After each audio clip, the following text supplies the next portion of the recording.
Welcome everyone to Heritage Mezcal. I am Chava Privan, your host, and today I'm here with Javier Oroz. Javier Oroz. It is a pleasure to have you here because I did visit your ranch a bit ago.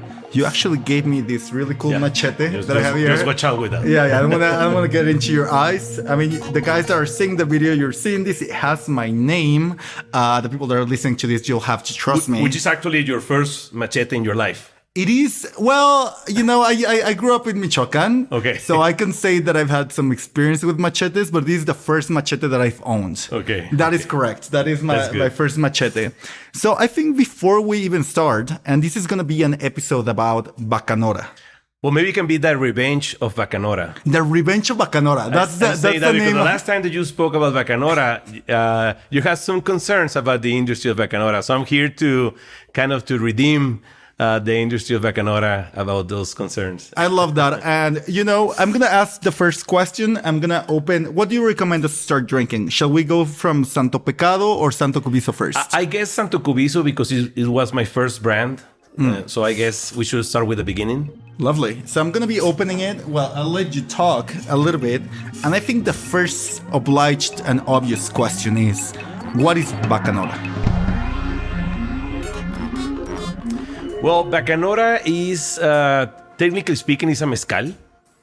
I mean, not legally speaking. We don't care about the rules. You do. You do care about the rules, right? Well, yes, I care about rules. I mean, you have to comply with the rules, so it can be called Bacanora. But Bacanora, as I mentioned, is technically speaking a mezcal. It's an agave spirit. It is made from Angustifolia, from the sub-variety Pacifica. Which is endemic from the region of the northwest of Mexico, basically Pacifico. Let me give you a little bit of your own. The Pacific Ocean from Sinaloa to Sonora, and you can find this Pacifica variety mostly in the highlands of Sonora. So I do have a question about that because, first of all, cheers, sir. Salud. Thank you for coming here. This is not a really fancy studio. This is my house. One day we'll able to... It is a fancy studio. Yeah, well, you were very scared when you walked in, so... Because of the machete, I guess. True. I needed that to begin my day. Likewise, yeah, me too. Right? It's beautiful. But I think, for me, one of the most interesting things about Bacanora, and we'll get more into the specifics of what is actually legally, but it's the agave that you can use. And it's an Angustifolia, which most people will call an espadín in the south. Well, I mean, we had that conversation because I also grow agaves, and I have rows of espadín that I brought them from Oaxaca next to the espadíns or the Angustifolias that are endemic from Sonora. And you can see that they're totally different. The shape of the plant is different. The color of the leaves is different. The size of the penca is different. So when you go deeply in understanding what is Angustifolia, you will see that it is even a debate because you will find that the recent history about Angustifolia in Sonora from Howard Gentry, who came to Sonora in the 70s. The OG agave researcher. The goat of the agave research. He said that Angustifolia in Sonora was Pacifica. Yes. But then there's some documentation that said that in the 40s, there was another guy, which I don't remember his name, unfortunately, but he said that the agave that was in Sonora was actually vivipara. So there's like a kind of a debate in that if Angustifolia Pacifica or Pacifica is actually an Angustifolia or a vivipara. And we have to understand that the research that Gentry did, even though if it was very comprehensive and beautiful, it's been a while since it was done. Well, it was in the 70s. He lived in Arizona. He did a big research. He spent a lot of time in Sonora, in the Rio Mayo. He went to Chihuahua. He also went to Sinaloa and to the Baja Norte. He actually made 2 books about the agaves in Sonora and agaves in Baja California. That's beautiful. But I guess all I'm saying is that I think now we have more tools to know that these things are different. I think Angustifolia, as you're saying, it's incredibly plastic. So it evolves in a way that when do you call it to be a completely different thing, right? When do you make that line? Yeah. Well, when I started in this, when I learned that Oaxaca has this beautiful mezcal espadín, and then I learned that the Angustifolia was espadín, I was a little bit disappointed. I said, Why? Because how come our special mezcal agave spirit from Sonora is made from the most common agave in Oaxaca? But then I started to realize that it's not the same. It's actually a totally different plant. It is an amazing plant. I mean, the one that we have in Sonora, because it can hold very high temperatures in the summer, very low temperatures in the winter, and so it's really amazing how the plant adapts to this very harsh environment in Sonora. Which I think is critical, right? Because I think by now everybody understands that the conditions where an agave lives are going to completely affect the way that it gets translated into a drink. Well, some people can say it in a fancy way that this is the terroir. The terroir. Yeah. But whatever it's been called, it for sure it affects that there's no rain. That it's a semi-desertic or desertic region that is close to the ocean, but it also has highlands. So the environment that you see in Sonora is just amazing, how it really shapes the wild agave, especially. I mean, it's insane. I was there, and I mean, we had the pleasure to go to a ranch, and the heat is beyond explanation. Well, we were in a good weather. Good Lord. But I think my favorite story to just describe the crazy heat that you guys survive on an everyday basis is I went to buy some beers, right? So I bought a 6-pack, and when they were about to deliver that to me, they were disassembling the 6-pack. They put it inside a bag, and they threw a spoonful of frappe ice. Of course, yeah. And I was like, wow, you guys are thinking about the fact that I'm going to carry these beers maybe 3 blocks, and those 3 blocks, if it's not covered on ice, they will be useless. Yeah. When a Sonora is going outside of Sonora, it amazes that when they sell you beer, they don't give you ice. And sometimes they will give you, the temperature of the beer is not the greatest. In Sonora, it has to be like super cold, and we have our special glasses for maintaining the coldness. And you will see that there's a lot of places that will sell ice. I was obsessed about that. We did a quick pit stop when we were there, and we went to get our supply of ice. They had a menu of different forms of ices. Do you want it crushed? Do you want it by the bar? Do you want a kilogram? Do you have 1/2 kilogram? Exactly. It was like, it's the most worshipping of ice that I've ever seen in my life. It is. So that's, I think, that just another way of describing this environment where these brave agaves are capable of existing. Well, yeah, that's great. I mean, it's really amazing because in some places, if you take the temperature of the soil, it can go from the 50s to the 60s degrees. Jeez. So how come a plant can survive that? Like Celsius. Celsius, I mean, yeah. 60 Celsius. Yeah. So enough to like cook some no, for sure. And bacon. Yeah, bacon as well. Yeah. And machaca. Yeah, machaca eggs you can do there. Yeah, machaca and dry food. I mean, the carne seca. Yeah, Jesus Christ. Beef jerky. So I think that, we understand now that Bacanora, it's from the state of Sonora. It's technically an agave spirit de mezcal. It's mostly made or uniquely made with agave Angustifolia pacifica. And I think one of the things that I've liked the most talking with you about this drink is that it does have a very comprehensive history.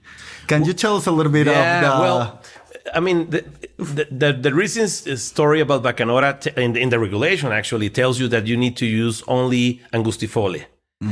And so this is what my research, and of course there's some other people that have other opinion. I do respect other opinions, but this is what I have researched, and I spoke to the maestros in Sonora.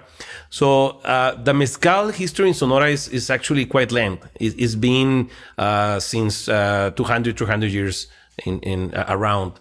The natives in Sonora, you have the Yaquis, we have the Ópatas, the Pimas, Seris, Mayos, Guarijillos, Apaches, and there's more, of course. Which is also interesting because I think, I don't know how was your basic education, but at least I remember when I was in elementary school and middle school and high school, they will tell you, the South, the great civilizations, the Mayans, the Aztecs. Well, they are great civilizations, but there's other Mexico. Yeah, but they will never talk about the North. They will tell you, Well, the Chichimecas. They will call it Chichimecas, yeah. Yeah, they were and the only civilization that they recognize is Paquimé in Chihuahua. But you have these amazing cultures in Sonora. And as it happened everywhere else, the natives in Sonora, they also worship agave. They also use agave for medicinal purposes, for just for drinking. They did fermentation of several fruits.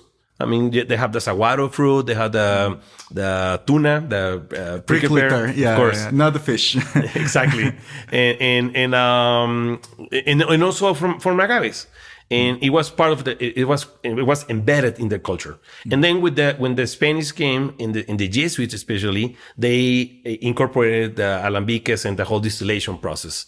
So it's been around in Sonora the culture about agaves and about mezcal. It's been around 300 years.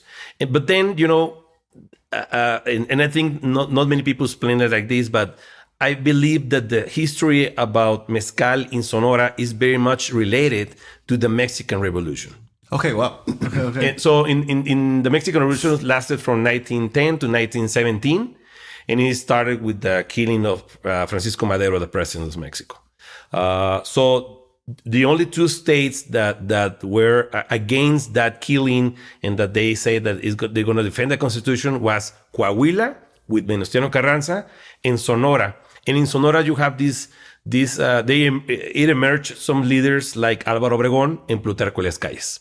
So the story about mezcal in Sonora, again, related to these leaders from Sonora, that they actually, after many years of battles, they won the revolution, which ended by having Álvaro Obregón as a president and Plutarco Elías Calles as a governor of Sonora. And we have to understand that it was so rich, this culture about mezcal, that it was the second biggest economic activity in Sonora during the Mexican Revolution. That's insane. Which is insane because you cannot think about that like nowadays of Sonora being so relevant. And there's some information that says that Sonora even produced from 800,000 liters to 1 million liters. 1 million liters. And that we had around 70 distilleries around the state. Wow. And then being so close to the border in having the prohibition also in the US, so the industry of mezcal in Sonora was really powerful. Yeah, flourishing. I'm sure. Yeah. But then happened the Mexican Revolution. The state was of course in bankruptcy. They have the whole conflict with the Villa, with the Villistas, with Pancho Villa, and they keep robbing towns and killing people. And the governor of the state decided that he's going to prohibit suddenly in the middle of the Mexican Revolution that he's going to prohibit the production of mezcal. Why? So there's a lot of theories there. And one of them is because his father was an alcoholic, he was also an alcoholic in some moment of his life, and that he was a little bit traumatized for that. And when we're a Catholic country as well, so I'm sure, and at the time, that was a big part of the political... Yeah, in this guy was from the extreme right ideology. And then the other theory says that they prohibit everything, but then 4 years later, they allowed drinking beer, wine, and champagne. Oh, good Lord. So it was just a way to... some people believe that it was some kind of a scheme to try to boost the beer industry or other industries, and to try to eradicate mezcal because it was seen as a way that the poor people, or the people without resources will be drinking and not working, and they will be immoral. So that happened in Sonora, and that lasted 70 years. 77 years of prohibition of prohibition. And at the beginning of the prohibition, Plutarco Elías Calles, he created a police force that it was called La Acordada, and those guys were ruthless. Those guys they would chase people, they will kill people on sight, and that produced that all these 70 distilleries they shut down. and we changed the way we produce mezcal in Sonora. So if you have a sense of where the cities are located in Sonora, the biggest cities are located in the shore. Mm-hmm. So the production of mezcal had to fly away or to run away to the highlands in the more rural places. Like in between the mountains where it's hard to be found. Like in between the mountains where it's hard to get police there. Mm-hmm. So they will start to produce in small batches. So basically we come from these big distilleries to micro distilleries, and they will do it like in the middle of the night in small batches with the equipment was more light. For example, we eradicated the use of the taona because it was kind of difficult to be producing that in the highlands and to try to do it and to escape at the night. Like if they will tell you, hey, the police is coming, how the hell do you hide a taona? Exactly. Exactly. Like, it's gone. And, it's funny story that most of the maestros that are now third generation, they will tell you that, my great grandfather was a little kid that he was hired to be to shout, the police is coming. Yeah, like and that's Pedro y el Lobo. Exactly. The wolf is coming. So again, I mean the mezcal culture in Sonora was very much rich, and it was just stolen abruptly from us. Even though Sonora was, again, a very powerful state in producing mezcal, and also a very rich state in variety of agaves. And and I think it was a conversation we're having because we communicated through Instagram for the longest time until I got to it. That sounds bad, you know? Yeah, I know. Instagram. Yeah, well, it's not Tinder. Exactly. Don't you worry. But I think that a conversation I was having with you early on, and actually I found a few articles on the internet, like academic articles, that do give a little bit of insight on these larger facilities, these larger distilleries, that remind me a little bit of what you can find to this day in Guanajuato or San Luis Potosí. Very well organized. They were part of haciendas. I mean, you're talking about, again, like making 1 million liters in the early 1900s. But that was Chava, something very interesting is that we talk about Bacanora. We love Bacanora. I'm a Bacanora producer, of course. But then we have other type of mezcals in Sonora. So I have found that we had Bacanora, which I'm going to start opening this one because I know you're going to be talking about this guy. Well, Bacanora is the most well-known agave spirit in Sonora, of course. But then we had the Lechuguilla. We basically, as we found out in Sonora, Lechuguilla is being made of bobicornuta or chervay or anything else that they can find in the mountains. You know, I like to think that Bacanora almost has the perception in Sonora of tequila in a way. It's the most commercial one, most well-known. And it's also still linked to this glorious past of the hacienda. I mean, maybe I'm inventing this, but I think like people were like, Bacanora has like seen like a higher escalafon, and then Lechuguilla is for the wild kids. Lechuguilla is like it's for the niche. I would say that it's for the niche. It's a niche, and Lechuguilla is made from bobicornuta or chervay, and it's also very much present, mostly in the highlands between Sonora and Chihuahua. There's not a DO for that. And it is, again, it's also embedded in the Chihuahuan culture and the Sonoran culture. But besides Bacanora and Lechuguilla, we had more agave spirits. So we have Tauta, we had Jaiboli, we had Bachomohaki, and Yocojiwa. Yocojiwa, it was made from agave Rodacanta. And it was one of the most popular distilleries for many years. Which Rodacanta, if my memory is not treasoning me, it's a Mexicano. Exactly. Right. Yeah. Wow. It is not people say that it's not endemic from the region, that it was brought from other states. But so you can see that there was a lot of variety of agaves. Then we have the Tauta. Tauta is made from agave Parviflora. Parviflora is also, it's kind of rare to find Parviflora right now. There's some efforts to try to... Well, I've never seen it. I've never heard nor seen Parviflora in my life, and I've never seen a bottle that says that it's been made with Parviflora. It's actually extinct in Sonora. Oh, Lord. It's extinct. Okay. So, there's some greenhouses that are trying to recover Parviflora in Sonora. But again, people just talk about Bacanora, but the richness of agave spirits in Sonora is even bigger. And I don't want to get like super ahead of ourselves, but now that you're bringing this to my attention, this lechuguilla, but like my line of thought just got stopped. This lechuguilla, I love Bacanora, but lechuguilla just speaks to me in a way. Yeah, the richness of the flavor is just great. The thickness, the richness. It's almost like anisey, but herbal. More difficult to make, of course. Significantly more beautiful, more difficult to make, really. Yeah, it is because it's kind of, people say it's kind of the jabalí from Oaxaca. Oh, shit. Yeah, it's kind of difficult to find. It's difficult to harvest. You cannot touch it because it can give you like a kind terrible of rashes. Like a rash.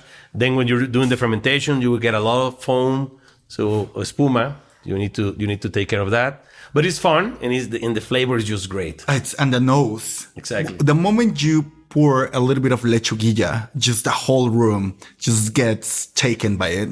Yeah. I love it. But I think like now thinking about, and I love this, just to think of Sonora, which I think also for the typical Mexican, we don't think of Sonora as a very culturally rich place. Again, maybe it's part of the... Well, it's funny because when I do these publications in my Instagram, Bastardos del Bacanora... You can make the commercial. You can Bastardos del Bacanora, I will explain about that. But when I do when I mention about the mezcals from Sonora, I get these people that are mad because I'm using the word mezcal. And people will tell you, no, mezcal is from the south of Mexico. It's from Oaxaca. And I will say, you're talking legally or you're talking technically? Culturally, yeah. Yeah, because no, we had been more time a mezcal than a bacanora or la lechuguilla. So I will say the mezcals from Sonora. And some people get mad about that. It's fine. It's perfectly fine. But I think that now what I'm starting to understand in the many things that you do is you do have an interest in rethinking about these agave spirits that have been lost and maybe bringing them back to life again. Well, when they created the DO, I don't really understand why they only use Angustifolia, because my logic is that during the 200 years ago, people will just find agave and they will just cut it and harvest it, and they will do probably a blend from whatever agave is there. And why they decided to do it just from Angustifolia. And there's some interesting papers that say that there's an ecological risk now because of the growing of mezcals, growing of Bacanora, people are harvesting in a not controlled way the Angustifolias, as it happened everywhere else. So the concern is that they're attacking just one variety of agave, instead of trying to have a balance and to try to diversify. So for me, it's not the original recipe of the mezcals from Sonora. For me, the original recipe will be a blend. That's super interesting. And you've tried different blends through the years, or have you ever done a batch where you've made a blend like that? Well, not really. We had thought about that. Had tried for example, in Alamos with a great producer. We try Maximiliana blend with lechuguilla. Oh, that is true. We bought a bunch of that. You guys will be drinking that in some months. That was insane. That was delightful. That was great. But that's a great experiment. And then I would love to have a rola canta with Angustifolia, or maybe why not? To bring some agave azul to see how adapts to the environment of Sonora, being a long relative of the Angustifolia, and to try to blend azul with Angustifolia. So I think it would be great to play with that, and also to try to resemble the original recipes of Sonora. Because I think the other thing that makes your project unique, and correct me if I'm wrong, is that you do have a ranch where you're making a lot of these experiments. Well, and we started by having this distillery, building a distillery, and then to try to think about how can we boost the nurturing of different varieties of agaves. And we have some agavearios, some agave gardens where we brought some agaves from other places just to try to see how they adapt to the soil and environment, the weather, the water of Sonora. And now we are building these places where we can grow seeds. and to try to eventually in the midterm to try to distill Rodacanta, Parviflora. Even Bovicornuta, maybe. We have grown Bovicornuta. I think we might be the only plantation of Bovicornuta in the state. That's insane. And maybe in the country. Who else is planting Bovicornuta? I don't know. We have around 6,000 plants of Bovicornuta. Oh, and it's amazing. been great because, I mean, even for us, it's a different process than Angustifolia. Yeah, absolutely. That's interesting. The other thing that I mean, now we're talking about agriculture. The other thing that it is the first time in my life that I see that outside of Tequila is you guys water the agaves. Well, that blew my mind. I have never seen somebody watering agaves. Well, I have been, I don't know, for example, in Guanajuato, when people talk about having just irrigation by rain. But then when you go to Sonora, when you have the temperature that high, and for example, I mean, there's a correlation between mesquite, which is a very much endemic also in Sonora, mesquite and agaves. Why? Because you need the shade of the mesquite. In order to keep a little bit of humidity and then to protect from the hot soil. Obviously.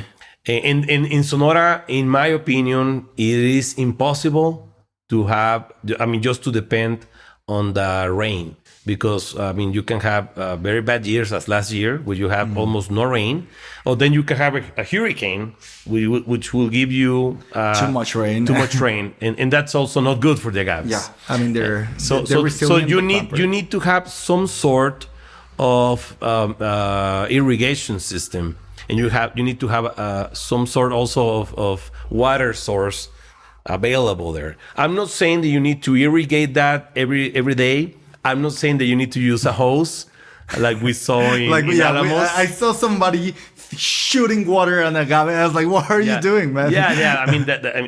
I mean, we have a lack of water, so we can do that. We actually depend on having good irrigation system, dripping irrigation, basically. Nothing very sophisticated. But you need to have that available. Otherwise, it will be very much difficult to make the plants to survive just in the wildness.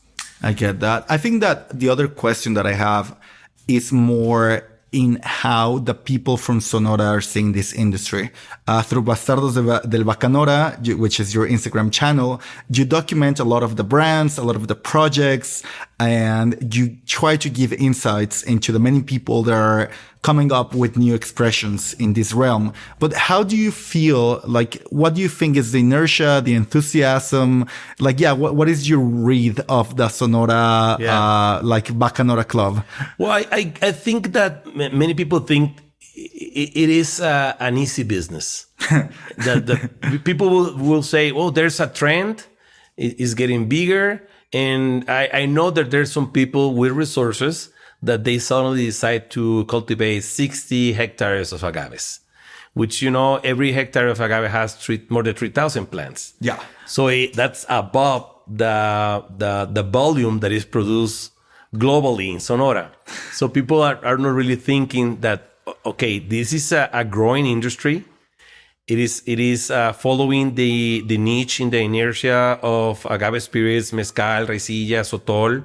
But we need to go in growing in a pace according to the demand. Yeah, it's not going to be Patron overnight. Some people will realize that in the road. Oh. So having said that, I do believe that now you can find out that in young generations, people that normally will just drink tequila, they are open to drink Bacanora because it's more in a fashion style. Is more the access is more common. You will see that in convenience stores that are available to you, and you will find out as a present. For example, people will give you a present in Sonora, and it is more. Again, is getting into all the different levels of the society. Yeah. So I think that Bacanora is going to keep growing, following this amazing pace of other agave spirits in Mexico and abroad. But it's going to take a while. It's not really a speed race. It is an industry. It's going to take a while. And we have seen some people that have done investments in distilleries that are just insane. So, which I love them. I mean, I love it because it helps the category. In their passion helps the category as well. But if they have the capacity to produce, I don't know, 5,000 liters per month, there's not yet the demand for that. But I mean, if more brands emerge that are with this passion, this serious, I think the category is gonna keep growing. No, and more. And I think it's really interesting to think about Sonora as a spirits maker, because you do have a reputation as a state to be extremely organized, to be really good at, you're the biggest farmers in the country. Well, I think along with Sinaloa, we're the biggest farmers. We have the most 5 of the most relevant agricultural valleys in the country. In the freaking desert. So you guys were able to make that happen in land that was, let's say, not extremely promising. Yeah. Well, I mean, we have a lot of talent of people that are resilient. And they had the vision to have a relevant cattle business in Sonora, agricultural business. They also grow chicken. They have pig farms as well. So the culture of exporting agriculture and cattle is relevant in Sonora. And I think Bacanora can get a benefit of that, as similar what it happens to Jalisco, that they also have relevant agricultural business there. Yeah, because in the end, making alcohol is an agricultural business, right? It's agricultural product that it gets to be transformed. So salami, and we are close to the border. We are a border with Arizona. Which is, again, like a great business opportunity if you think about all the cultural links that you share with that side of the border. Do you have any, and I think that will be my last question for this episode that has been going for quite a bit now. This lechuguilla is, I'm just obsessed. I mean, the Bacanora too. I'm just going from one to the other, aggressively and happily. But do you have any wild idea? You clearly have a few of them. You want to bring back some of the old styles of spirits that were traditional of Sonora, but now are nowhere to be found. But do you have any crazy project in your mind right now that you're really excited about that you can disclose? Yeah, of course. I mean, around Bacanora, there's a lot of culture. And for example, there's this avocado, this infusion. Oh, I love that you're going to talk about this. Yes, I'm happy I asked this question. Yeah, so there's some infusion that the abuelitas, the grandmother will tell you when you're sick. They will tell you. So if you have a cold or of your stomach hurts, just drink Bacanora infused with ubalama.